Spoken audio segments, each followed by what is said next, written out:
बाबा साहब, आदरणीय जीतू भैया, मैं आपको बताना चाहता हूं, मध्य प्रदेश में ये मोहना नगर परिषद ने पहली बार अपना आकार लिया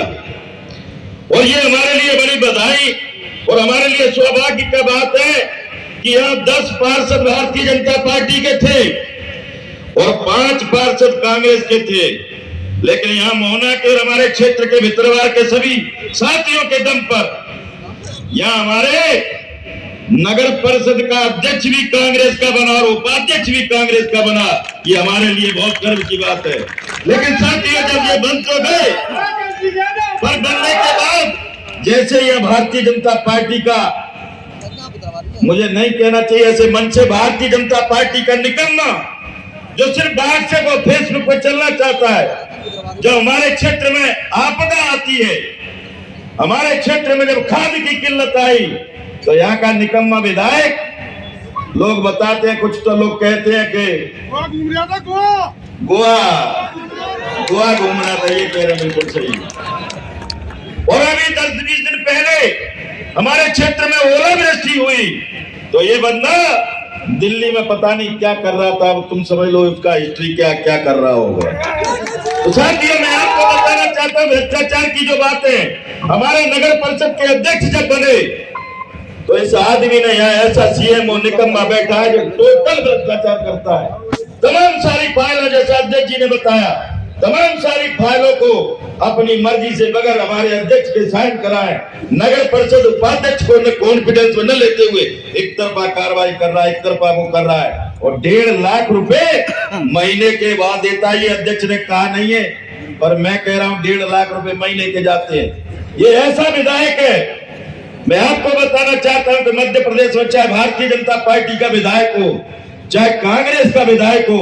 किसी भी विधायक ने आंगनबाड़ियों के पैसे नहीं खाए। ये आंगनबाड़ियों से महीना बांध के बैठा हुआ ये ऐसा विधायक है। अभी मैं आपको ये बताना चाहता हूं, जो विधायक निधि का पैसा है, ये विधायक निधि का पैसा हमारे जितने भी आदिवासी समाज के मजरे टोले हैं, उन मजरे टोलों पे इसने देखा होगा, तुमने एक बोर्ड लगवा दिया है, 4x6 का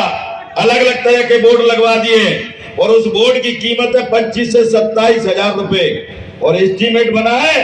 2.5 लाख का। 2.5 लाख का इससे कहते भ्रष्टाचार। और मैंने ये सब, मैं चुनाव हारा था तो मैंने ये अपने मन में प्रतिज्ञा की, तय किया कि जनता ने मुझे अगर घर बैठने का आदेश दिया है तो मैं 2 साल तक इस विधायक को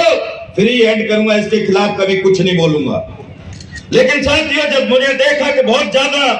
क्राइम है और बहुत ज्यादा लोगों के ऊपर, आज की मैं आपको बात बताना चाहता हूं, 3 दिन से हमारे लोगों के ऊपर इतना जुल्म ढहे जा रहे हैं, लाइटें काट दी जा रही हैं, एमपीवी की तरफ से बिल दिए जा रहे हैं, रैली में गए आप तो आपको ये बिल जमा करना पड़ेगा, नोटिस दिए जा रहे हैं। मैं आपको ये बताना चाहता हूं विधायक जी, अभी मैंने कहा ना 2 महीने के, आप 2 साल के विधायक हो, गर्भाशय में जो बच्चा होता है ना, ये वो वाला विधायक है। अभी ये मैं सिर्फ आपको ये बताना चाहता हूँ, भ्रष्टाचार का एक इसका मुद्दा नहीं है, तमाम सारे मुद्दे हैं, लेकिन चूंकि समय का अभाव है, मैं सिर्फ इतना बताना चाहता हूँ आदरणीय बाबा साहब जीतू भाई, कि निश्चित तौर पर ये जो जनता है,